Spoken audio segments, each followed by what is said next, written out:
What's happening, my man? Heyo, sup? All that good. None of that bad. And are you going to tell everybody who we're sponsored by today? Spindrift. Spindrift. Today. It's a couple of guys Thursday night drinking some Spindrifts. Drinking some spinnies. Drinking some Spindrifts. Hang on 1 second. Delicious. I wonder what that's going to sound like coming through your car speakers. That slurp that I just had. Probably. Well, it depends on the car. Yeah, right. Probably depends on That's the a good car. point. Depends That's on the a good point. speakers. Hopefully, really good Bose speakers. I would hope so. Yeah. How you been, man? I'm doing good. I'm doing very good. It's good to be here. It's good to be sitting back down in this basement a couple times this month. So it's nice. Yeah. Stacking them up. Yeah. I shouldn't say this in the pod studio. And this is the pod studio. Happens to be in my basement. Yes. Both things are true. Yes. True. Yes. Yeah. But I'm doing good. How you doing, Chad? I'm excellent. Yeah. You know what, man? I've had a week where 2 weeks now where I've been in town the whole week and, local driving to different client, meetings this week. I haven't had any, work from the office days, but it has been super impactful, so much fun, a lot of really positive feedback. We had our leadership boot camp. Yes. On Monday through Wednesday. What a group of people. Yep. We were so happy to have the folks who dedicated the time to being there and working on themselves. So yeah, I mean, my cup is full, my man. It really is. And I feel a lot of the things that I've been working on in the business are like coming together. Nice. Yeah. More to be announced later. Okay. I was going to say, can you say anything? We've got an exciting role shift coming for one of our senior folks, which is going to have them start to focus a lot more time on rolling out a new product, which is really, really cool. Yep. Just looking for ways to deliver above and beyond value to our clients and reach as many people as we possibly can. So, plus we have, 2 new hires that you've been, super involved in that process and sourcing those folks and helping to screen them and make sure they're awesome. And, so many good things happening that have been pending. Yeah. We had a very real hire slow situation here. You always hear the hire slow, fire fast, but we really took our time finding the right people. I think that's true. Yeah. We interviewed some really awesome people and didn't go with them. Yeah. Right. Which is also hard. Yeah, it is. Yeah. Do you ever find we tried to make all of them work in one way or another? Like, they could do this, they could do that, they could. Yeah, it's true. Yeah. But you have to be. I'm a person who likes people, and I think you are too. Yeah. And so it's hard to hold those thoughts in my mind at the same time that I like this person and I'm not going to offer them a job. Yeah. That's hard, but I because I like the people that, not everybody, but I like the people that we've interviewed. Yeah. What do you do in an interview when you've realized that the person that you like is not going to be the person for the job? In the interview, force myself to complete the interview, force myself to go through the process and score and really reflect. Like, don't, because sometimes when you're in the midst of the conversation, you may have that feeling, but sometimes you need a little distance from it. Like, why do I think that? I'm my first reaction's often wrong. So I don't just go with that. I guess the truth is I don't do anything different. I don't think they would notice. You know what I mean? Yeah. Because the same thing is true. And I'm like, oh my God, I really like them. Like, I force myself to go through the process. Yeah. And, stay as objective as I possibly can and try not to get too much into, offering when you're in that conversation. Yeah. So I think your language has to be really specific, that you're not leading them on. Yeah. But that you're also not giving off signals that they're in bad shape, right? Like I have known it's the wrong person. Yeah.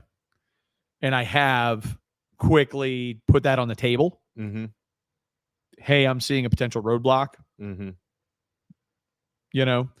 I want to be candid with you. Yep. I don't think you have the appropriate experience for X, or I don't think you have the right knowledge for Y. And give them a chance while they're in front of me. Yes. To deal with my concerns. Yes. But I do that with with the ones I think are going to be hired too. Yeah, right. If that makes sense. You know what I mean? Like I do that. I take that same approach of being like, I'm worried about X, even if I'm like, I got to find something to be worried about so I can challenge these people. Yeah.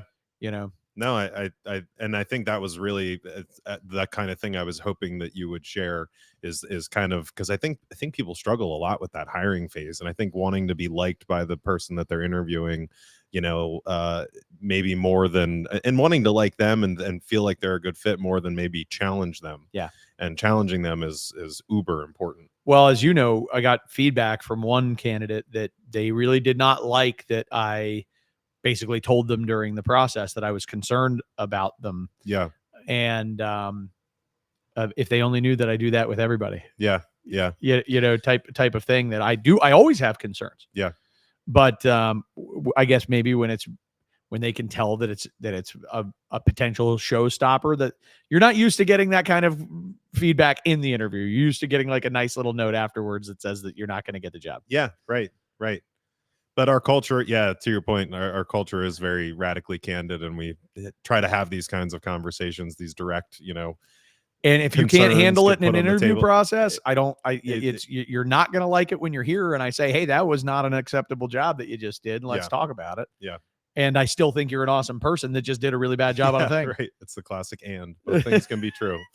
Both things can be true. You can be a great person and you could have done something. We really live on that. Yeah. We really, and you brought that to us. You did. You really brought that to us. Yeah. Seriously. Yeah. I'm not like, I was much more likely to go black or white before and instead of black and white. If that makes sense. No. Yeah. Well, I appreciate that. Yeah. Mm-hmm. It's I had my first experience in this round of interviews where I did that with somebody, where I told them that I was worried about this, and she was cool about it. She was like, I actually agree. Like, I don't think, which was cool, and then we had radically candid. Yeah. And enables you to have a more honest conversation. And exactly, you're going to end up working with these people for a long time. So anyway, that's cool. It's excited to grow the team. I think, what'll that be now? 16. Yeah. 16. Yep. Wow. And when I started a little under 2 years ago, it's almost 2 years. It'll be 2 years next month. I was employee number 6. Yep. So 10 new people over 2 years. Yep. Probably like 8 in the last 14 months. I mean, yeah, man. Yeah. It doesn't feel like a lot for like a unicorn tech startup. Yeah. Right. But for a professional services company that's self-funded. Yeah. It feels like a lot. We're getting there. It feels like a lot to me. Yeah. It's like, we're getting there. Every day I'm sort of like, okay. Yeah. Okay. Yeah. But the math is mathing, and and the people are doing an amazing job, and our clients are thrilled. And so you can't complain. Yep. Time to go sell more deals, get more great clients. And that is, I gotta be honest. I think that the deals will sell themselves. I'm not worried about that. You always say that. Yeah. I am not worried about that.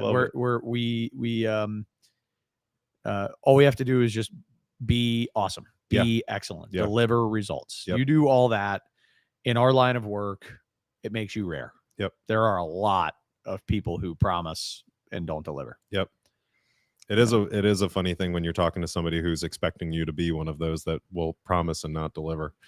And you're like, I get why you feel that way. Yeah. Like, I actually think it's smart that you feel that way. Yeah, exactly. I'd be worried about those very same things if I were you. And this is how we're set up, and this is how we try to prevent it. Yep. And we also don't have 1,000% batting average. Yeah. Yeah. No. Right. No. It's so that is something that I'm trying to rectify every day. Yeah.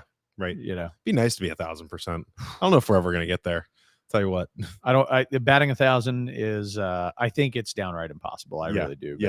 But inching toward it, right? Always trying to focus on perfection. And while you grow, that's a hard thing to balance. Yep.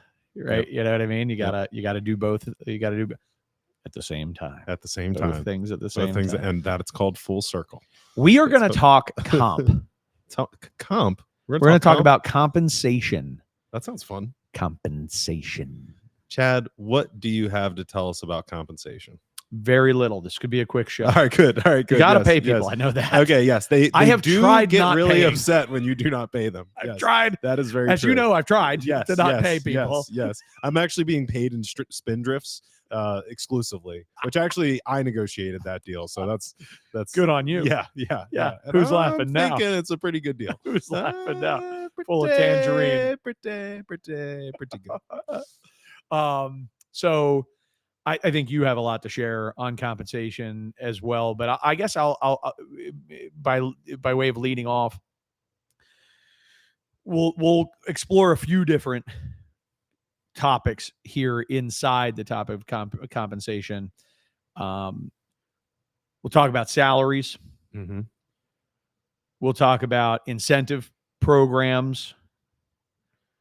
We'll talk about market positioning. Mm-hmm.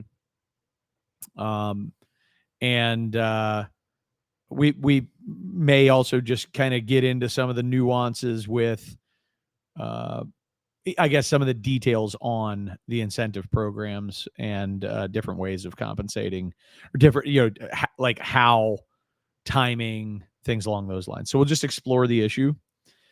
I guess I'll start off by saying compensation is not everything. Okay. It is a super important thing inside your organization. It'll help to shape your culture. Well-designed compensation plans attract people and retain people. Mm-hmm. Poorly designed compensation plans do have the exact opposite effect. They repel people. Mm-hmm. And average compensation plans don't make much of an impact. Mm-hmm. So how do you strike the right, sort of balance with comp? We'll talk about, but it's not everything. Yeah. People may come to work for you for more money, but they won't stay with you when they realize that it is not all about money. Yeah. They might, and typically they are the high performers that are also really unhappy with what they're doing and struggling to keep doing what they're doing every day. And they may think that there's not anything else out there for them, and that's why they stay. But yeah. They're almost mercenary. Yeah. I think that's a good way of putting it. Yeah. And there are mercenaries. Yeah. In the construction industry, for sure. Yeah. And it's an interesting mindset. They can bring a lot of value to your business. And if you want to design your business around, mercenaries, just be prepared for the mercenary mentality, which, tends not to come with a lot of cultural upside. Yeah. And often, mercenaries will leave for the highest bidder. Yeah. So you live by the sword, die by the sword. Yep. And so comp can be everything for some people. Yep. But in general, it's not. And I write about this in the book. That What's the book called? The book is Well Built. It's how the top 2%. Did you not know that? No. Okay. You just wanted me to say the name of the book. He's trying to get me to. I'm plugging the book. Plug the book. The book is called Well Built: How the Top 2% of Construction Contractors Deliver Superior Value, Profits, and Excellence. Get it on Amazon. And in the book, I talk about the fact that my personal observation is that the top performing contractors do not pay at the top of the market. Mm. And I think it's because they don't have to, because they have a brand that people want to be a part of, outside looking in. And that when people are a part of it, there's substance behind that brand, that it is an amazing culture. I think one of the essential ingredients, if you're not going to pay at the top of the market and try to get top people, how do I get top people without paying at the top of the market? Is you've got to have a compelling trajectory, and you've got to have growth potential for top people. They're buying into being a part of something that is going somewhere great, and thereby will take them somewhere great. And they're willing to delay gratification financially to reach that outcome. They're also bought into a better mission. And again, not to belabor the point, but the better culture and all those things that you're trying to provide. in your business. So these top 2% contractors, they're not in bidding wars for top talent. They kind of, and yeah, they kind of have a, this is where we come in, and this is what we pay for that position, and we recognize that you could go get more money somewhere else. And if you want to go somewhere else to get that more money, that's okay. Probably does mean that you're not our ideal profile. And what a great way to determine if somebody's a fit for your culture and for what you're trying to do. And I think, setting hard lines like that, I've been thinking a lot more about boundaries lately, ever since we read that book. What's the book? The horses, the one, Think Like a Horse. Yeah, Think Like a Horse. Just the importance of setting boundaries early on, and the difference between feeling like you got to change your whole system. I always think of the company that has 3 PMs that have been there for 5 years that are paid $100,000, and then they really want a new PM and they offer them $130,000, and the fear that goes along with having that person, having the other 3 people potentially find out about that extra $30,000 that the new person's being paid when they've been the one that they've been the ones that have been putting through everything to keep the company afloat for all these years. So there's a certain piece of integrity that goes into, this is what we pay our people, and we're not interested in bringing in one person at the same level that's especially above another. And to your point, there is a path for you to get to that next level. And I'll tell you exactly what that range is that you can get to. And these are the things that you would have to do to get there. Yeah. Love it. Yeah. There's so this also matches up with what I might call just a broader trend in our society, and certainly in our economy. It is just an overall trend toward transparency. Mm-hmm. And I know we've talked about, transparency with the numbers and transparency with, these types of things in past conversations on our podcast. So I don't want to belabor that point. Transparency is important, visit previous podcasts. Mm-hmm. But one of the disciplines that I strongly endorse for contractors to embrace is establishing published pay bands for your positions. And if you're in multiple regions, those pay bands should be different regionally, because as you establish your pay bands, you should be considering what the going rates are for people that you're hiring in these roles in that region. So that if you're hiring somebody in Arkansas versus you're hiring somebody in San Francisco, that is going to be a different rate for the same role. Yep. And that's not unfair. But that you have that documented. Hey, when our San Francisco office, when we hire PMs, it's between X and Y, and that these are our pay bands, and they're published externally and they're published internally, and everybody feels comfortable with that. I say that it's in keeping with the broader trend in our society, and it's also keeping with the broader trend in with legal trends in industry, which is you now do need to start, depending on the state that you're in and all that kind of stuff. You do need to start moving, and if you think it's not heading in that direction, it is heading in that direction nationwide. It reminds me like a lot about, you think about different industries like the auto, like the car business, right?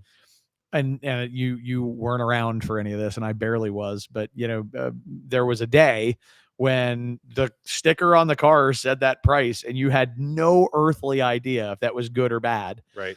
And the only way to find that out was to literally go to multiple dealerships and look at the same basic cars and look all this stuff up and try really hard to figure out what things actually were going for. It was a shitload of work. Yeah. And then enter like Edmunds and Kelley Blue Book and these different websites. What were they all about?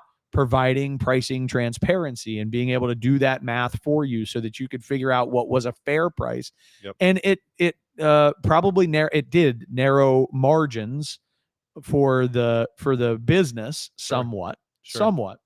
It eliminated some grand slams, some home runs, kind of thing in terms of profit.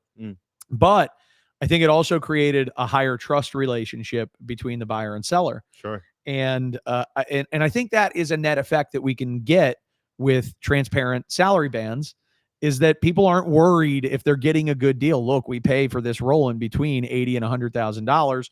You are currently, as we evaluate you, in the middle of that range based on your experience. And I don't think you would argue with that. And so we're going to offer you a job at 90,000. Boy, it kind of takes the negotiation out of it. It takes a lot of the stress in the negotiation out of it. And the feeling that I might be getting taken advantage of if I'm the potential employee. And if they go do research on that position, the whole idea with being, one of the top contractors that doesn't necessarily have to pay top of the market for everything, is that when you do research on Glassdoor or whatever the other sites are these days that you can go check salaries on, is that the comp that you're offering should be in line with what the comp that is expected in your industry should be. And I think one of the beauties of it, go back and listen to our last podcast about tariffs, where Chad talks about anchoring as a negotiation strategy. And actually, it really is the salary bands, published salary bands, is a very nice, easy anchoring position for you as a recruiter, as a recruiting company. Yep. Yeah. And then have the discipline to hire within those bands. And if you think that person is worth more, you've got to evaluate, A, are your bands wrong? Or B, are they actually really better suited for a position that's above that? Right.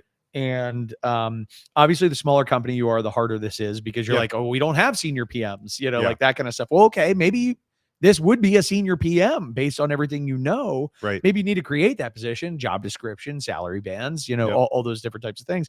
That stuff can happen. But bottom line, what I'm saying is kind of twofold here. Be an awesome place to work. Yep. Have a compelling place, a compelling mission and vision to sell. Yep. Prove it. So, don't just talk about it, be about it.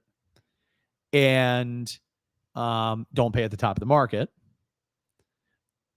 And then point 2, create documented pay bands and lead with that conversation. And sometimes you're interviewing a PM and they're actually really more of like a junior PM or an APM 3. And you know what? This is actually, let's talk about this for a minute, because this is kind of cool too. There's one of the strategies that I also suggest working with as you're establishing your compensation structure, your pay bands, and just generally your org chart. Is if you're like, well, yeah, but there's a huge difference between this kind of APM and this kind of, this kind of PM and this kind of PM, or this kind of super and this kind of super. Well, then darn it, create those levels inside. They can still be called a super, but maybe they're a super 1, a super 2, a super 3, a super 4, a super 5, right? Like that different type of stuff. And then a senior super, and then, like this type of stuff. And that gives you the flexibility to work with when it comes to bringing people in as a PM, but being able to say, you're really a PM4, you're close to the top end of that spectrum. And that's why you are coming in at this higher rate than the other PMs on our team. And again, it's got integrity. It's objective. Yep. And it eliminates, what it also does, man? It eliminates a lot of the drama and gossip in the company. Yes, and it's a retention influencer, because when people are feeling like, I feel like I'm doing this job and I'm not being paid to do this job. That's right. Well, you're doing this job. And if you are doing that job, it takes this skill, this skill, this skill, this competency, this competency, this competency, and you should be producing this measurable result, this measurable result, this measurable result. If you're doing those things, then you're up in that position. But it makes it a lot easier to say to people, you need to work on A, B, and C. And if you do A, B, and C, then you are right that you are doing this job. And that is really motivating for people, to be, I want to make $120,000 a year. Good. This is exactly how you do it.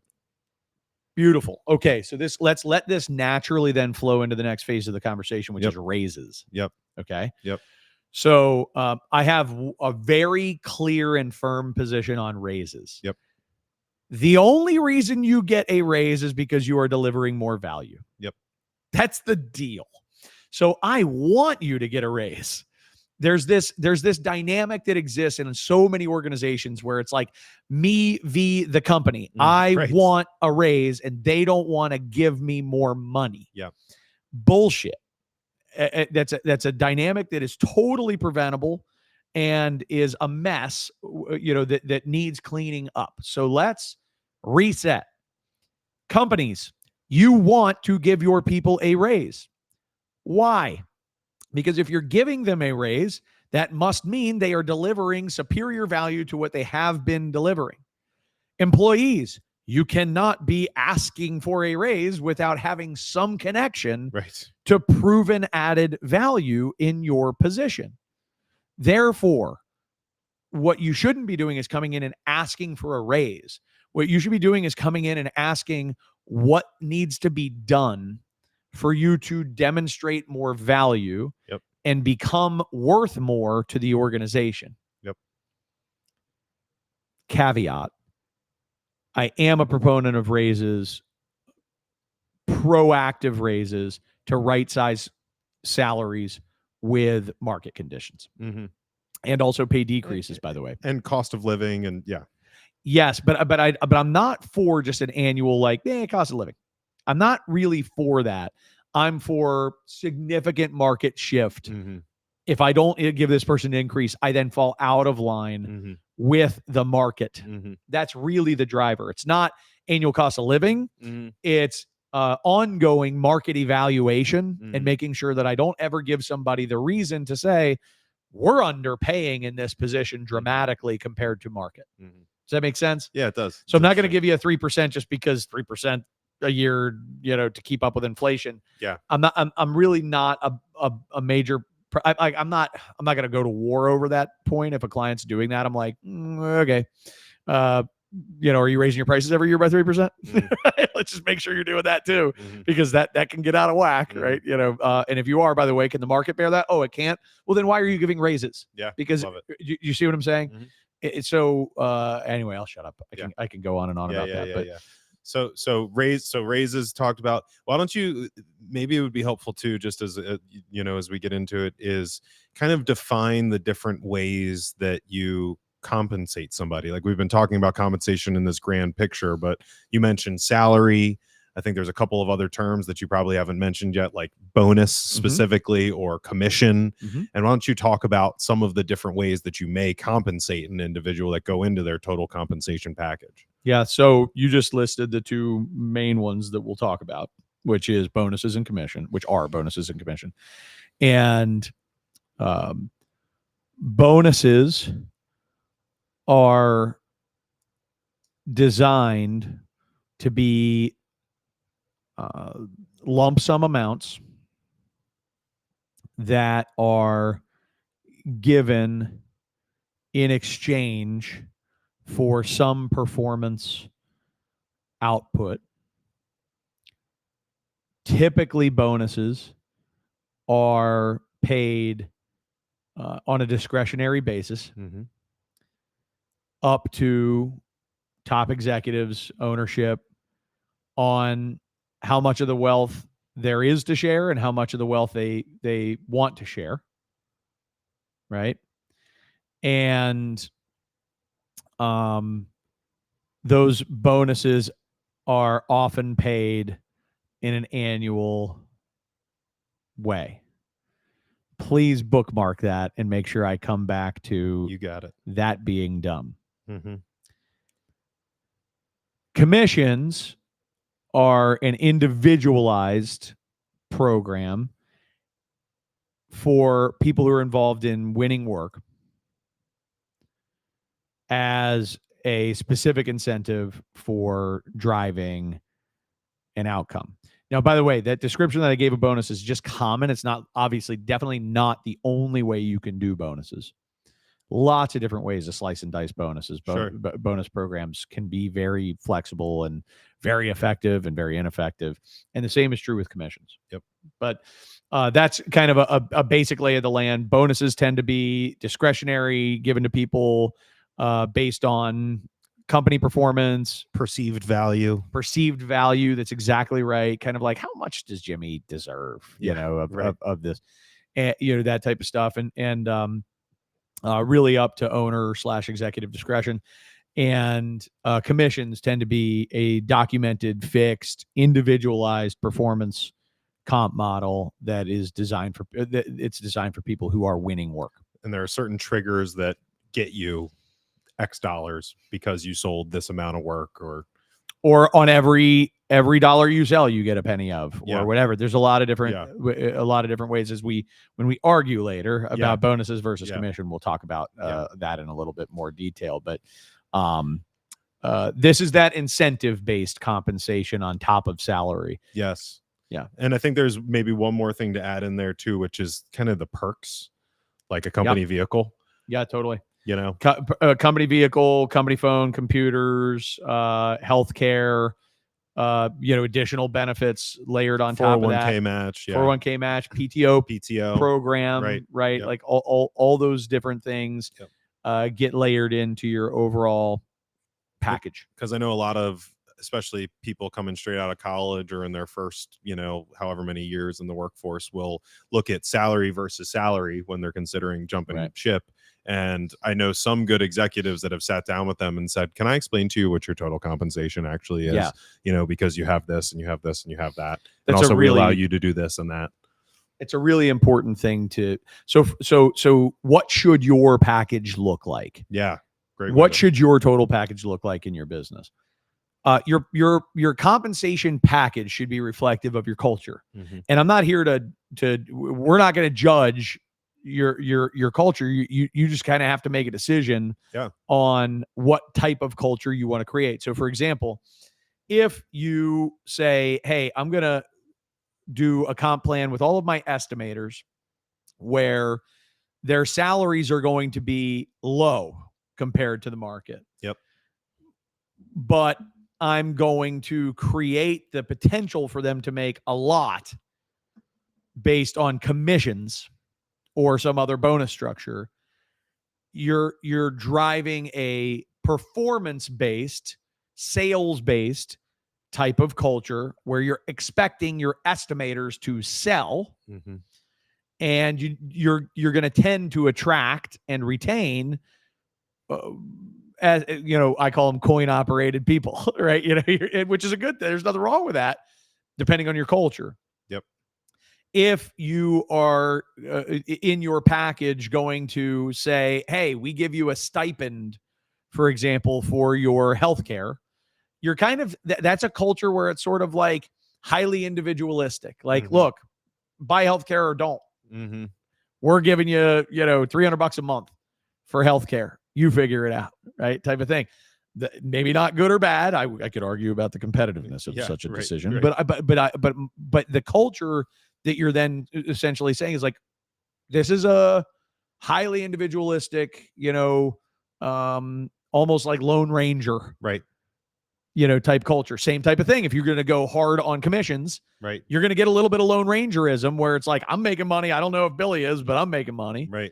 And probably a fair amount of churn. Correct. Whereas if your comp package is a team-wide bonus, you're sending a very different kind of message, which is like, look, we either all win or we all lose. Yep. Right. And if we either hit our bonus or we don't hit our bonus. Yep. Or if your package is bonus is totally discretionary, you're not going to know about it. And if I decide that I want to be generous, I will or won't. You're going to get a little bit of a paternalistic culture where people are like, I wonder if mom and dad are going to give us money. Yep. You know what I mean? Oh yeah. And so all of these are decisions. Yep. You can weigh. You can go as a little kind of aside. It is in general good business to minimize your fixed expenses.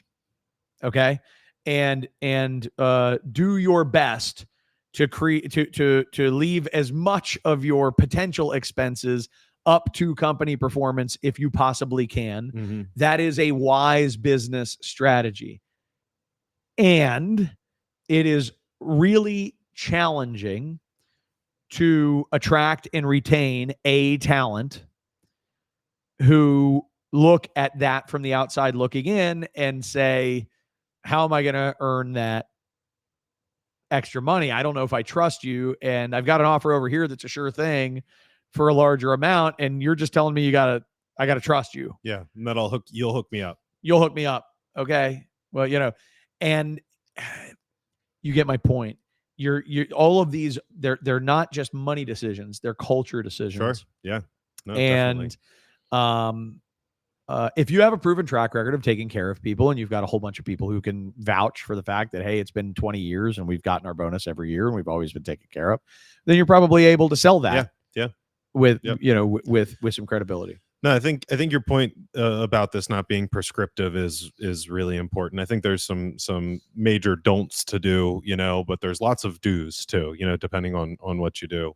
And just along that line of thinking, one don't that comes to mind is just like mixing all these things up within your people without really good purpose, like negotiating one person on your estimating team with a commission structure while another person is on a different structure, and then 6 other people don't have any kind of plan. Because then as soon as those people start hearing about this different stuff, you're incentivizing different people to be doing different things. And what you most likely need to do, if you're set up that way, you probably actually need to relook at your org chart.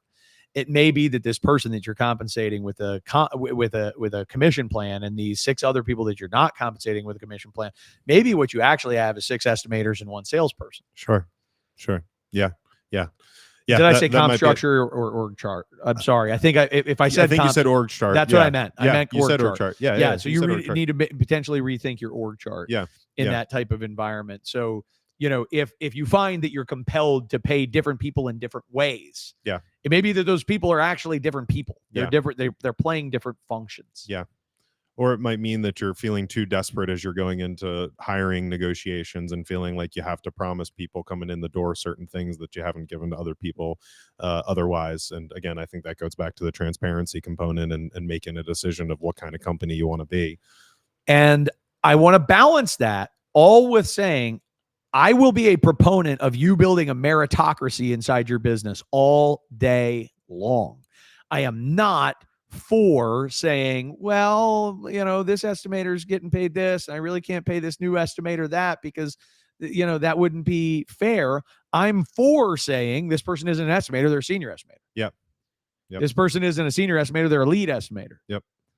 And merit should drive more comp. Yep. Period. Yep. Just make sure that you're not setting weird double standards inside your business, inside the same positions. Yeah. Because people are going to talk. I love this one, by the way. This is one of my favorites. You're not allowed to talk to each other about your compensation. Yeah. That is the most insane ask. And again, like there was a point in time in our economy where that was a normal thing. I remember my first jobs. That was literally in my employment contract, where I literally had to sign a thing that said I would not tell anybody what I was being paid or how. Wow. Because employers used to have that level of dominance over employees. Now, listen, I'm not saying it's good practice for employees to go running around talking about what they make. Sure, right. I don't think it is. I think it's weird. Right. I think it's weird too. Totally sketchy. But it's what's sketchier is daddy telling you can't. Yeah. That people, your adults do not like to be parented. Yeah. And when companies are paternal or maternal, right? When companies are parenting, don't be surprised if you got a bunch of kids running around. Yeah. It's great. I love that. So then, okay. So then from between, market rate salary and some of these cultural decisions and all that, where do you like to slip in bonuses / commissions on top of those salaries? So I'm sorry. Say that one more time. I apologize. I was taking a note too. Yeah, no problem. So where do you like to slip in a bonus program in a construction company, or where do you like to slip in a commission structure inside of a construction company, knowing that there's cultural decisions and all of that? But do you have any places that you especially have seen them work and really feel strongly about where they can be used? Sure. Yeah. I think commissions. So if you have a PM estimator hybrid model where the estimator is also selling the work, that feels to me, so your your estimator is going to find the deal, win the deal, perform the deal. Yep. That feels to me like a good opportunity for a commission program. I would ensure that your commission is paid on GP, not revenue, that it's paid on completed GP because they own the thing through the project, and that there is a point at which the project no longer qualifies for commission if it falls below a certain GP, a certain required gross profit. That's a good sort of starting point for where I like commission programs. I also, if you're going to do a commission program, strongly encourage you to pay, to make sure that your salary is way below market on salary, and create the most dependence on performance for your people. Consider even doing a draw, which means it's not even really a salary. That they're 100% commission. It's just that they kind of get a guaranteed paycheck that they're earning commission against. So that if my draw is $80,000 and I earn $150,000 in commission, I'm just getting $70,000 in commission above and beyond that. People ask, how's that different from a salary? And it's kind of like, it's kind of not, but because you're probably not going to go back and get that money. That would be, a non-recoverable draw. I'm sorry. Not going to get back that $80,000 salary in air quotes. Yeah. Correct. But there are ways to do that where like, hey, look, this is a draw. You have a bank. Every month you're drawing and you're not bringing in commission. You're going into the negative with the company, and you're going to owe us that money if you quit. You owe us $80,000, right? Like, what's my chances of actually getting paid that from the person? I don't know. Yeah. But psychologically, it does make an impact. And I operated in that world. You ready for this one? I'm ready. This is cool. I have never been paid $1 in salary in my life. That is wild. Not a single penny. That's wild. Yeah, I made submarine sandwiches on an hourly wage. That was hourly. Yeah, and I also worked in the field in construction for an hourly wage for 7 years through high school and college. And then went straight into sales and was 100% commission. Yeah, I had a draw against commission in my first job, bank negatives, all that kind of stuff, right? Like played that whole game. And then a straight up commission job without a draw, where if you didn't sell anything, you got paid $0 and it was totally variable. And that's exactly the type of job that I had all the way up. And when I started Well Built, I didn't pay myself a salary. Yeah, right. It's just, I had to build a business and was just taking out what I absolutely had to survive, not in the form of salary. And again, if I didn't sell anything, nothing came in. So that certainly turned you into a good salesperson. Apparently. So there's merit. Yeah. Is my point. There is merit to the commission model. There's merit to like, you can make, and for a person like me, and this is really person who wants to be a bad mamma jamma. For a person like me, particularly when I was in my 20s, if you would have offered me a salary, I'd have been like, keep it. Yeah. Right. I'd been like, I'll trade that for more percentage. Yeah. Right. You were going to pay me 20%, give me 30%. Keep your salary. I'll take 30%. Yep. Right. That kind of stuff. Because I'm all risk reward. Yeah. Like that's how I'm wired. Yep. And it has historically worked for me and for my employers, up until the point where I became my own employer, and it's still working for my current employer. He's doing okay. Yes. That way, the eating what you kill, so to speak, it has always worked for me. Most people aren't wired like that. Right. And I kind of came out that way. Yeah, I was born that way, I think. Well, especially in construction. I mean, most of the trades have much less of that sales culture as they do an estimating culture. That's right. Which I think is to an extent appropriate. And I hate I hate to minimize the importance of sales in construction, because it is super, super important. And we spend a lot of time working with sales in construction. But the truth really is that if you are excellent at estimating and you are excellent at delivering phenomenal outcomes for your customers, you're going to do business with the same people over and over again in construction, and it's not going to be all that difficult to sell. You do need a measure of business development. You do need a sales process. You do need but all these things, in my honest opinion, it's like, unlike I think maybe any other industry, this is an industry where you can have zero sales culture and grow. But if you have the sales culture and you have the business development moving and you have the sales process, that's rocket fuel. Right. As long as you're operationally excellent and you create a whole bunch of happy customers, which is really table stakes. Yep. In the business. So anyway, getting back to these compensation structures, the point is this: commission can be good, but consider what I've just said about the construction industry, right? What you led into with the construction industry. We're winning work on the backs of our awesome people. We're winning work because our people did amazing work. And so note that the scenario that I gave you where commission was made some sense is when one person kind of owns a project cradle to grave. Maybe they even run the field. Yeah. Right. Maybe they even run the field on the project, which would make it even more honest. Yeah. They own the project cradle to grave. They find it, they sell it, they manage it, they keep the customer happy, they manage, every aspect of the project. They're basically running a business unit inside your company. Right. That makes some sense to me to say, hey, I'm going to pay you kind of like you're a business owner. Yeah. Right. I'm going to pay you a commission. It's kind of like owning your own little business. Yep. If you're not set up that way, and most aren't set up that way, there's more collaboration and there's departments and there's division of labor, which is how you scale typically as a business. Not saying you can't do it the way I just described, but goodness, is it difficult. Mostly because it's very difficult to find people that are competent in all those different areas. Right. So you get a division of labor going.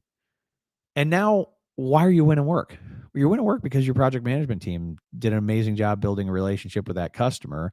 Your superintendent, got work in place, put that job right where it needed to be, ran it safely, cleanly, and pressed the hell out of the customer. And now I'm going to pay the sales guy a commission. Right. Because the customer comes back and says, I want the exact same team on the next one. I'll just negotiate it with you. And the sales guy is going to get $100,000 commission on a $100 million job. Right. Bullshit. That's stupid. Right? So those are the scenarios where I'm anti-commission. Yep. Because we're actually winning as a team, and this whole thing is winning as a team. So now we get into bonus turf. Yeah. Right. And bonuses, man, this is very rich territory. There's a lot that we could talk about with bonuses, but I'll break down bonuses in a few different ways. Company-wide bonus,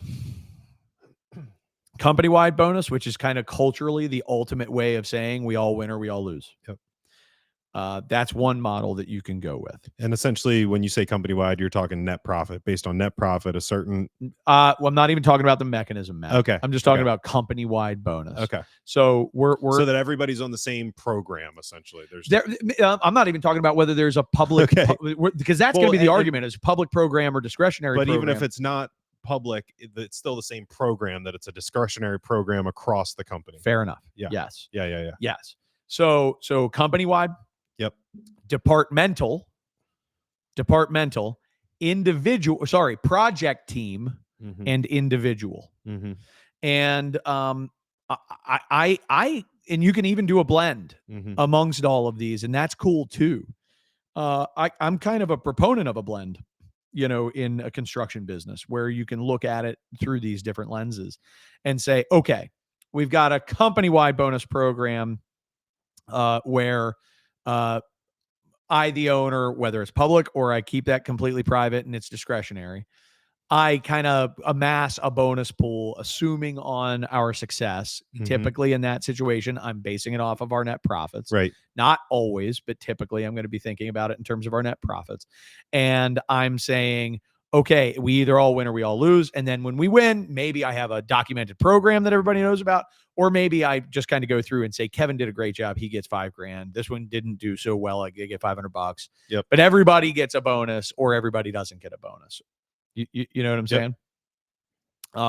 Then there's departmental performance. Hey, our estimating team has a target of winning $200 million of work this year. And if we win $200 million of work as an estimating team, then that estimating team will unlock a bonus for itself. Right?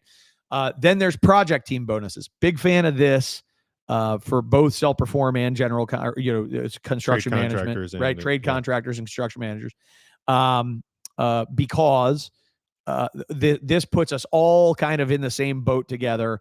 The project manager, the superintendent, the foreman, the crew, everybody understands there's a bonus we can build together on this job by bringing the job in, profitably, safely, at a quality, right? You can't, just a little side note, if you're going to do a bonus on a project team level, you got to make sure that there's a safety component to that bonus and a quality component to that bonus. Otherwise they'll be like, we beat ours like a son of a bitch. We'll never be back. They'll never invite us back. Right. But we'd like our bonus now. Right. Yes. You got to be careful with that.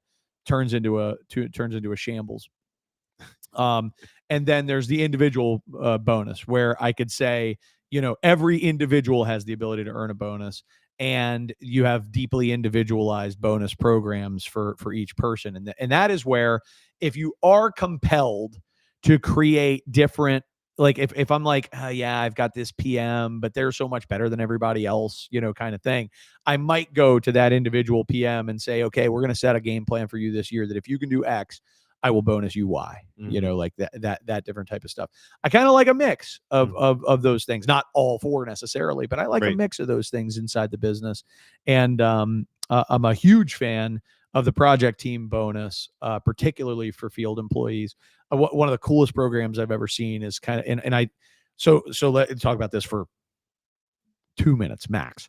One of the biggest things that self-perform contractors struggle with is driving labor performance in the field, particularly because you got hourly labor, and you're often, depending on where you are, maybe competing against a market where there's piecework labor force. And the piecework labor force, which is, we can go down a whole side road on why that is, it's an awesome way to compensate people theoretically, but it's just, often illegal. Is that, they're getting paid by the sheet of drywall, or they're getting paid by the, linear foot of such and such, right? Like whatever. And so they have an incentive to go. Your people are getting paid hourly.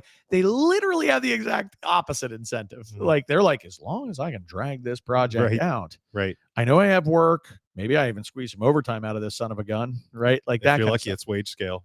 Oh my God, we just camp. We're like, let's just set up shop, right? And so you end up with this fight between foreman and field, where the foreman's trying to drive them and the field's trying to drag their feet. And meanwhile, if you do that, you're not going to win any damn work, because when you're estimating, you're going to be like, I guess it takes us 76 hours to hang one sheet of drywall, right? Or whatever else. Like, it's brutal. Right. So one of the things that you can do in that environment is you create a project team bonus, where it's like, look, we've got, fill in the blank, 800 hours. We have 800 man hours to do this job. If we can bring it in at 700 or under, and, not negotiate on safety and not negotiate on quality, because that'll immediately eliminate our bonus, everybody here is going to earn an extra bing, right? Like whatever it is. And you lay out that target for people.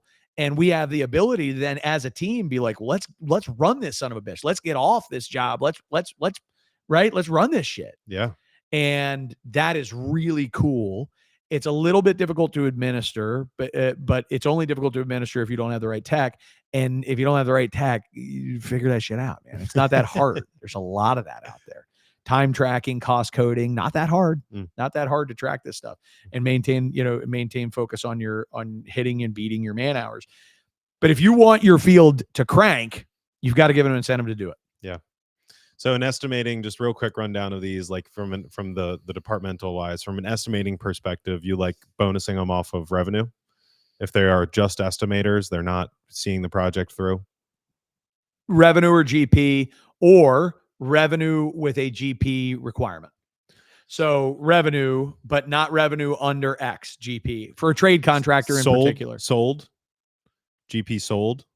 From the estimating department? Yeah. No. You like GP? I like produced for everybody. Yeah. I like produced for everybody personally. Yeah. I think produced GP is the only real measure. Yeah. Otherwise, again, I'm sitting there in the estimating department. I'm like, I put it in at 26%. It's their problem. They ran it. Now, bullshit. You need a continual feedback loop that tells you did bid that wrong, dude. Yeah. And that wasn't enough hours. And again, also, I can't help myself. Maybe this is my culture. I'll note that this is totally everything else is completely objective that I say, but this is my right. Like it's all personal preference. Obviously, I'm trying my best to be objective, but this I'll note is probably pure personal preference. I really do have a philosophical problem with the idea that estimating can win while the company loses. You know what I'm saying? Totally. We all have to win. Yeah. And so that's part of the reason I like the company wide. Yeah. And for Wellbill, we have a company wide program for that reason, because I just we all either win or we all lose. Yeah. No, I've seen the detractors of when it's not company wide and when people are incentivized based on different rules. Yeah, and coin operated people will work their comp plan. Yeah. They will work their comp plan. And if your comp plan is really well designed for the collective, then that wins. Right. You know what I mean? And so that's that's where we talked about at the beginning of this conversation, where like a really well designed comp plan will attract and retain awesome people. Yeah, it's great. No, so estimating, you like revenue and GP. Operations, you like GP typically. Focus and on then GP. And then as you start climbing up in the organization, do you start looking more at net as you start to get into those executive levels? Yes, to the extent that they are over top of a profit center, that they actually have some control over overhead expenses and things along those lines. Yeah, that's when I start focusing down at the net profit level. As a general rule, if you're going to build a structured bonus program, which we're about to fight about, but if you're going to build a structured bonus program, you can't pay people bonuses on numbers they don't control. They don't directly control. Right. And this is why when you talk about estimating revenue or GP, my answer really is desirable completed GP. And you're like, well, they don't control what is completed. And I'm like, I think they do. I think they set ops up for success or failure. I think they set the team up for success or failure with the way that it's estimated. Yep. No, it's great. And then as maybe a last point here before we fight, bookmark on annual bonuses. You wanted to talk about annual bonuses. Quick story. Longtime client, good personal friend, wonderful guy. It was probably 2012. I'd been working with him for 4 years or something like that, 3-4 years. It was Christmas time. And he said, I called him. It was like 3 days before Christmas. I said, hey, man, how you doing? Just checking in, wishing you a Merry Christmas. Talk about the new year. What's the game plan? Let's get together. And he was mopey. And I was like, what's wrong, man? He was like, ho hum. And I said, what's going on? He goes, dude, this is the time of year where he goes, I'm about to write $600,000 in bonus checks for my people to hate me. And I laughed, but he didn't. It was just like, God. And I got it. I was like, man, it's because at the end of the day, I'm writing these bonus checks to people. They think that they ought to be getting more. They didn't know what they should be getting, and they thought they should be getting more. And now I'm writing checks, and it's having the opposite effect of what the whole point is. The whole point is to thank them and to inspire loyalty, right? Like I want these people to be happy and proud and all that kind of stuff. And so many people are angry at this number. And I said to him, I said, you got to stop Christmas bonuses, man. That's just, you got it. And he was like, dude, you're like Ebenezer Scrooge. And I said, no, it's just, you don't bonus because it's Christmas. That's not the point. Right. That's not what bonuses are for. Right. Bonuses are for performance. Companies don't have to give bonuses. Period. That any employee listening to this, they do not have to. Correct. Obviously, it helps with retention and happiness and all these other things, but they do not have to. They absolutely don't have to. And he in particular did not have a great year. Yeah. But he didn't want to pay people less in bonuses than he had paid them in the past and blah, blah, blah, blah, blah. Right. Oh, you're going to win this fight. I was about to say, you're making the argument for me. Such a dick. Yeah. You're totally going to beat me. But the bottom line is that doing an annual Christmas, particularly like a holiday bonus, and making it a holiday bonus. If you're going to do a holiday bonus, make it just like a trinket. Make it something that's just kind. Like $250. here you go, or a turkey or a ham. Like these are nice things to say, we love you, we care about you, it's the holidays, take care of your family. Like that's cool. But if that is when you do your big bonus, and you're just kind of compulsorily doing it at Christmas time or at the holidays or at the first of the year or whatever, there's a lot of buildup. And by the way, when people get that check, they roll out. And there's there's a clear, obvious connection where people are like, hey, I got to wait for my bonus check to come in before I quit. Sure. And it's a real thing. Yep. So to avoid that, spread your bonuses out. Yep. Pay your bonuses as frequently as you can. I like the project team bonus model where you're paying people on the project team based on their projects at phases in the project. If you're a GC and you've got like 2-year projects and that kind of stuff, pay it at different phases in the project. Hold the big one for the end, and that's cool, but pay them at different phases in the project. Keep them on the hook, keep them engaged. And it also helps the cash flow, where I'm not going to, write some big silly check one time, right? 600 grand in one lump. Like, holy smokes, it knocks me out, kind of thing. And then also a little side note, make sure you're escrowing for bonuses. If you're an owner and you're listening to this, make sure you're escrowing for bonuses.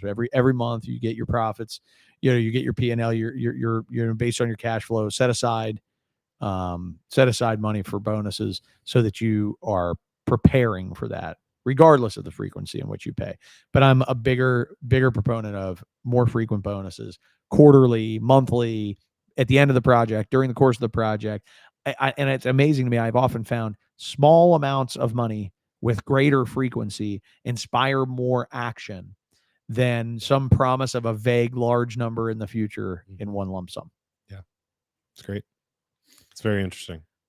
Now that I've officially made my case against me, yes, why don't you go ahead and kick my ass in the XVY on having documented public bonus programs or discretionary bonus programs? Yeah. So documented public, meaning that the company actually knows how they are going to be bonused. Yep. Versus the discretionary being the guy at the end of the year or the girl at the end of the year that has to pay. I paid $5,000 last month or last year to this person, so I got to pay him $6,000 this year. Oh, you framed it up just really nice. That's what we're talking about, right? That's what we're talking about. Got it. Okay, cool. Just making sure we're on the same page. What we're really talking about, let me reframe it, is a documented public program that everybody knows how to make their bonus, versus a program that maybe the owner knows how people are going to make their bonus, but it's not published. Yeah. Well, and you're just lucky that I don't have that same I'm not like a killer, so I'm not here to kill you and hurt you. And so you don't have to worry too much, because you'll make your points. But really, for me, I mean, there's just one really big driver behind having that documented bonus program, and it's employee engagement. And I don't actually use that term in the way of like employee engagement like happiness. I mean like employee engagement in the damn game that we are playing every single day, and that they understand why they should be putting their foot to the pedal and actually driving better project results and driving better company results. And because of that they are taking certain actions to actually save money, because that they understand that if I save this money on this job, that it'll actually lead me to getting paid for this project, as opposed to the feeling of, I hope that I get paid a bonus. I'm going to do my best, and I'll throw the money at this, and I shouldn't throw the money at that, and I think I did a good enough job at the end of the year, and I really hope that I get that bonus, and oh my God, it's less than I wanted, and I'm sad now, and now I'm going to have some problem with my owner or whatever it might be. I love being able to show people how to win the game. And so, I'll save my caveat to that. I'll let you go first. What do you have to say back to that? Why are you going to argue for the discretionary bonus program? So there are so many examples of public programs that owners wish they could retract. Yeah. Because at the end of the day, there wasn't enough wealth to go around, and the program ended up backfiring and damaging my net profit as an owner. And I ended up paying money that I didn't have. I'm not going to pay goddamn bonuses on a line of credit because there's some public program out there that, that I have to adhere to. And now I'm an asshole if I don't pay on a documented bonus program that everybody was expecting me to pay on. And I don't need the pressure, goddammit. Back off, right? Bonuses are a thing that I can do if I want to do, and if I can do. And if I can't, and I don't wanna, and I want to invest in this money differently in the business, or I just want to write myself a bigger check, that's up to me. You get paid a damn fine salary. Keep your head down and do your job. You shouldn't be focusing on saving the company money because it makes you money. You should be focused on saving the company money because it keeps you employed. Because that's what I pay you to do. And I shouldn't need to pay you above and beyond to do a job that I'm already paying you handsomely for. So I'm going to keep my discretionary bonus. I will make the decision. And when we are making a lot of money and I'm feeling like it's a good time to show the love, I will do so. And when we're not making a lot of money, I don't need to have some big public announcement that we're not making a lot of money. I can just make the decision to give you a little less. It keeps the cards in my in my hand. It keeps me from being exposed publicly, and it keeps me from upsetting people with having to retract programs that I honestly might need to retract because we don't have the money to pay. Can I trust you? Can I trust you as an employee? Yeah. You're my boss. Yeah, I'm super nice. Okay. All right. Like I'm a good guy. Because if I can trust you, then I might be able to get behind that. If you've shown me it over and over again, I know you mentioned this earlier, but just listening to you, just be, if I know you and I trust you, I can get behind that. Right. I mean, I could, and I have, right. It's still a little bit scary, but it does make sense to me. Like the empathetic side of me is like, it must be freaking hard to be a business owner and figure out how to actually do this whole dang thing. Because even when you do put a public program in place, people still might not be happy with it, or it might not be perfectly set up in the best way. Yeah, I can appreciate that there's a lot of trust extended from the employee in that scenario. And in that scenario, I would say by and large, your salary is probably going to be doing the most of the heavy lifting, and bonus is going to be playing a slightly smaller role in incomes. In that type of environment, it's probably where I'm going to have to be. Now, I'll also say that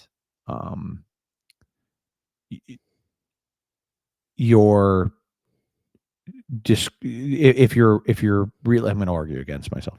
If you're really worried about having a publicly documented program because you may end up in trouble and not being able to pay out on the documented program, then the documented program just probably needs some work so that it is really well designed and adjusts for the possibility that the company can't pay it.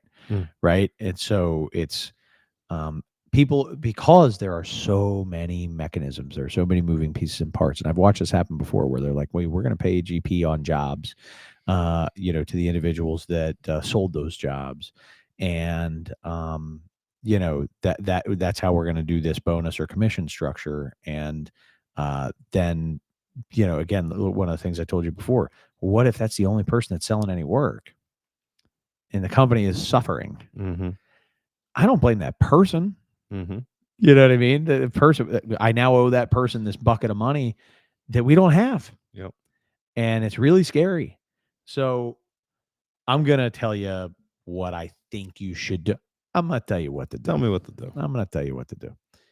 The real thing that you should be aiming for is a company-wide program that is a we all win or we all lose type of program. And I am a fan of that being public and documented and based on company success.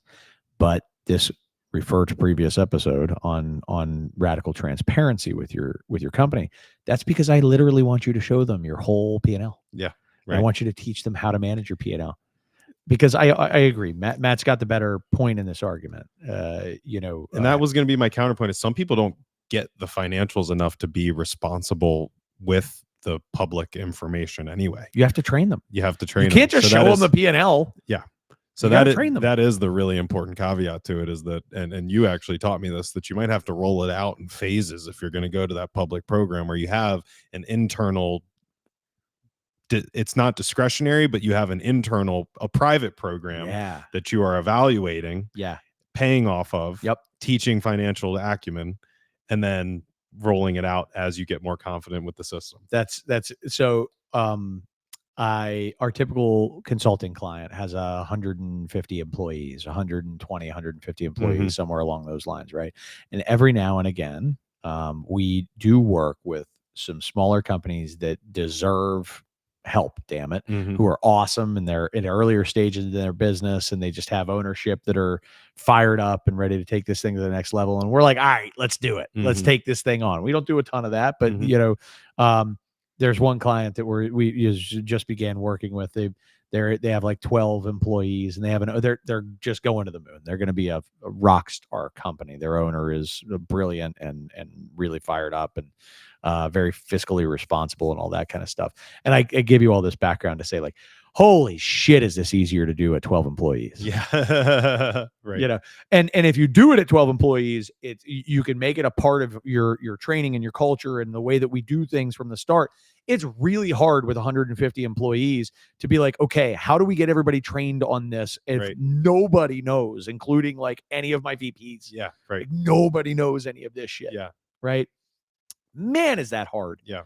And so what I've described as sort of the optimal situation is really something that the earlier you can do, the earlier you can start to embrace this kind of transparency and this kind of teaching, and then paying people in a we all win or we all lose kind of, type of environment. And then, as a little side note, we all win or we all lose, and you can overlay that with some individualized programs for certain folks that also only trigger on the all win or all lose. So now I can pay my estimator on sales, or my business developer on sales, or my project teams on profitability.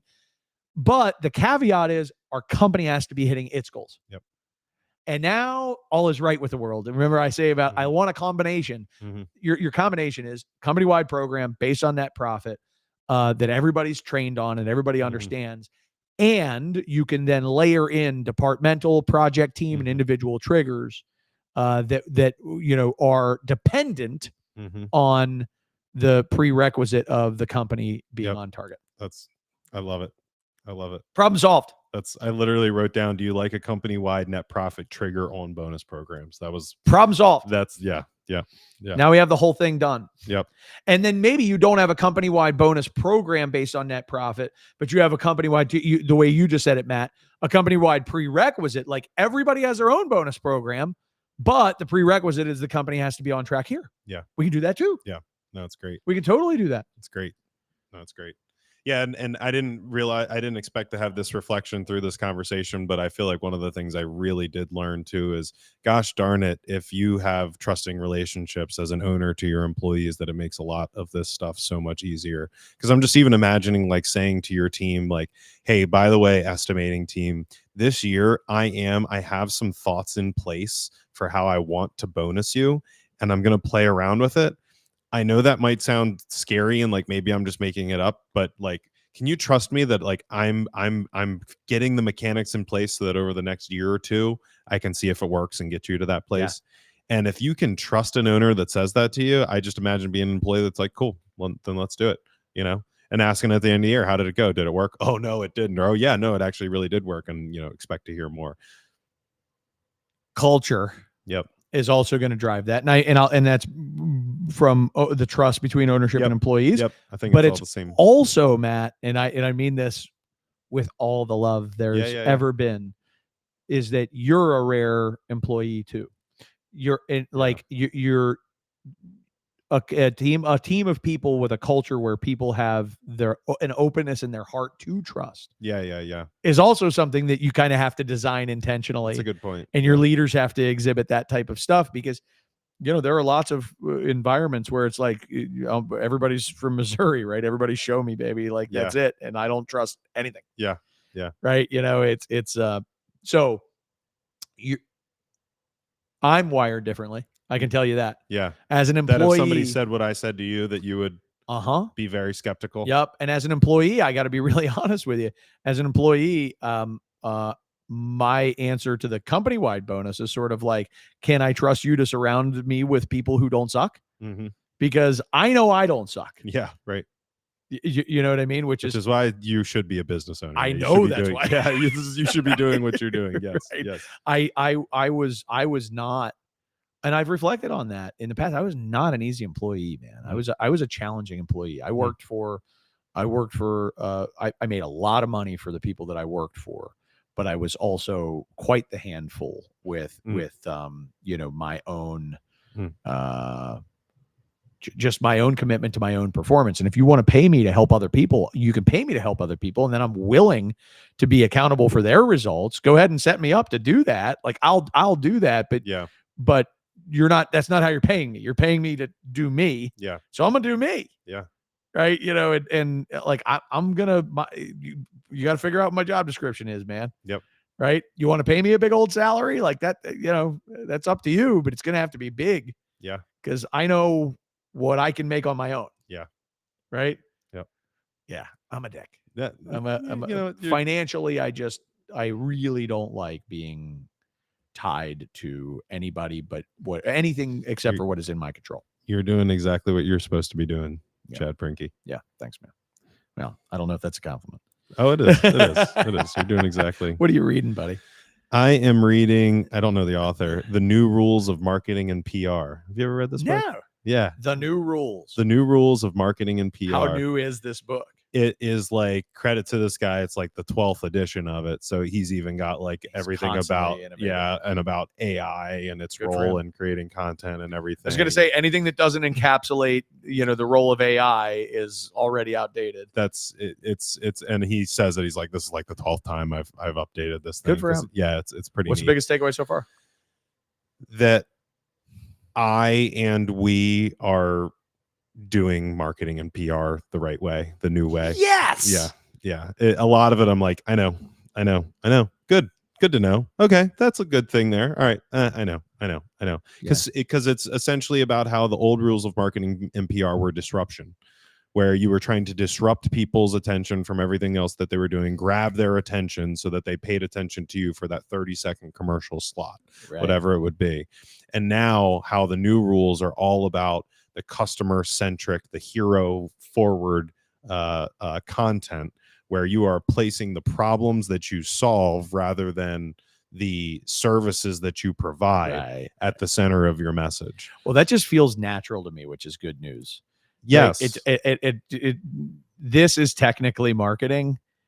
I just think of it as helping. Yes. And exactly. I hope it's helpful, and I just care a lot. Yes. And I think that that the people who dedicate their lives to building the world around us deserve help. Yes. And some of them want so much help that they pay us for it. Yeah. Right. And I'm also very happy to give away as much free help as possible. That's exactly right.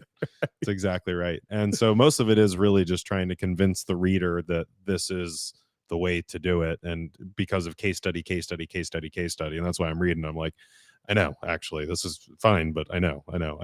But it is a good book. It's just, we're doing many things the right way. Dude. Yeah, we're doing many things the right way. Good to hear. Anything applicable for contractors? So I think it's right along the lines that I just said, but that would be the biggest advice that I would give to any person. And I find myself training and teaching this concept more and more as I use it. But you're just not the hero of the story when you're in a marketing or sales context. You're not. Can I ask you a question about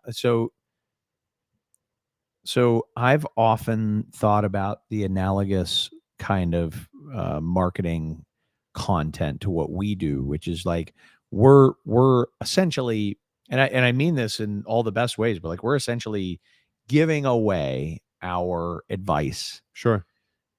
In these marketing forums, knowing that the people that number one, there are going to be some people who take this and apply it, and that makes me so happy.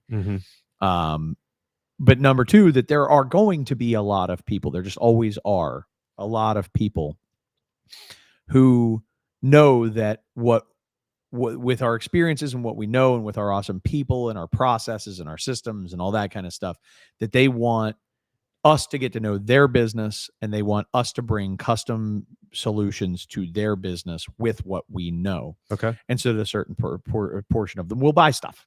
Mm-hmm. If I were like an electrical contractor, Mm-hmm. what do you think about sharing like how we approach estimating, or sharing, like the biggest mistakes that people are making when they are like, I don't know. I guess it's not aimed at their customer. Like you're better at this bit than I am by a fair amount, I think. Yeah, well, it's interesting. Just like when you bring up and I know you're just riffing, and when you bring up the example about estimating, I don't think that if you're an electrical contractor, that your customer, the solution that you're providing is the estimating that you're doing necessarily. So give me the analogous give. What is the give? So if it's not like talking about here's how we estimate or here's how we run our PM, or whatever. Here's how we run our jobs. What's the analogous gift to give to the customer? And so when I think about estimating, by the way, I'm literally thinking about the process of cost estimating. So this might sound like a very small, minor shift in terminology, but like how we do pre-construction, on the other hand, is a different conversation that will matter to the customer. How you actually put the numbers into the spreadsheet might be interesting to some of the the people that might be interesting to some of the people at a general contractor, for example, who find that kind of data analytical stuff interesting. Yeah. Sure. But what is really meaningful to them is the experience that they are having throughout that process. And so how does the process that you run from a pre-construction perspective actually make their lives easier in some measurable way? So if I walk through, exactly what problems general contractors have, and I talk about how we uniquely solve those problems, and but really I provide solutions to the general contractor. Like I literally say, when you're looking at your electrical, make sure you look at this and make sure you look at that and look at this other thing, that type of stuff. Here's I guess my point. Yeah. Am I afraid that I'm giving ammunition to my competition? You might be. And any moment that you give away information, it could potentially be used against you or used for somebody to beat you. The way I always think about this is twofold.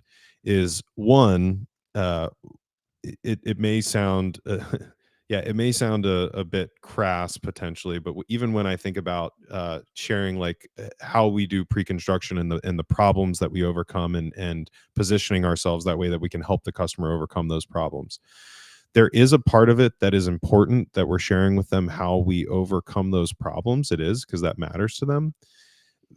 The part that might even be more important, and I would say it is more important, is that the customer believes that they believe the same things that you do from a philosophical standpoint. Mm-hmm. So the actual pre-construction process that you run matters because it solves those problems, but the message that you convey and how we treat you and make you feel through it makes them feel something about you that makes them believe that you are better and different.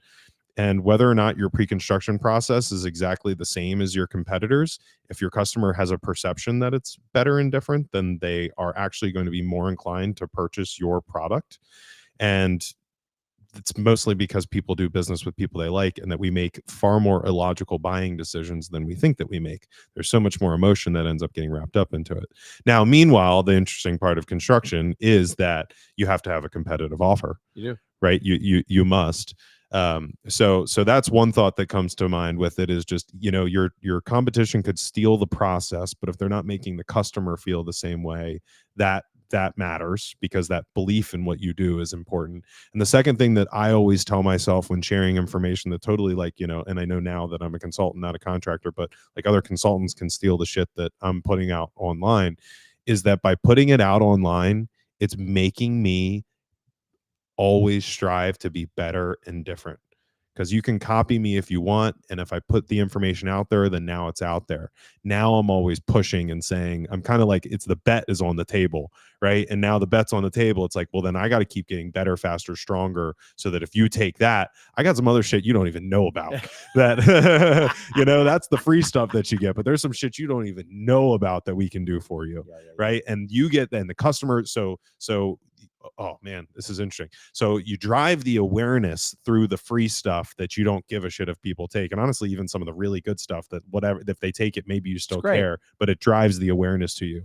That's when you get to have the individualized conversations where you get into a sales environment because of all of that free awareness driving stuff. And when we get into the sales environment is where we get to really dig our teeth in to what we can actually do. That's not just this talk on social media, right? But there's actual meat behind that. There's meat on that bone that's actually even better and more different than what you saw in online. And and I find that always pushes me to keep striving to get better and better and think of better stuff. And I would encourage any single person that's doing, that's thinking about how they can drive more business to their company to do exactly the same. Awesome answer. Yeah. You're making me have an idea, and now I need you to buy me time so I can write it. But no, we're doing a show, Chad. Yeah, I was trying to think of how I could buy time. Nope. Do I know the Gettysburg Address? No. Okay. Yeah. All right. What are you reading? Oh no, man. No, you don't I'm know. reading. Is that what you're writing No. down? I'm reading. Well built. I'm reading. No, I'm not. It makes me so self-conscious. Sorry. I'm reading Ireland, a novel. Wow. Treating myself. That sounds lovely. Yeah. Well, so I'm going to Ireland for the third time this summer. Oh, I love Ireland. So cool.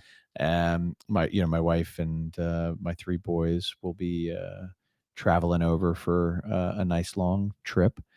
And I figured I would get myself in the mood by reading a book. It's quite lovely. Is there dialogue? Puts me in a very happy mood.